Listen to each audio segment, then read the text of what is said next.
I picked up a vintage book. To make sure there was nothing funky growing or crawling around in this book, I placed it in a gallon bag and put it in the freezer for a few days just to make sure I killed anything off. I first opened the book to the cover page and used my tape measure to find the center point.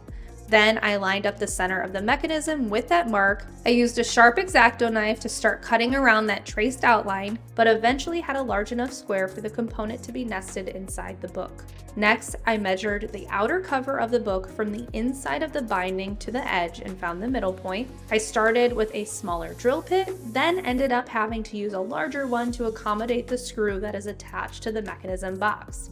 Then followed the directions for putting together the clock components. Then I added a battery to the back of the box, set the clock to the correct time, and stood the book up on its end. I arranged the book pages so you couldn't see the box inside, then I painted on some clear matte Mod Podge to the edges of the book pages to keep them in place exactly how I wanted them. And now I have this cute clock made from a thrifted vintage book. I hope this inspired you to thrift an old book and turn it into a unique clock for your home.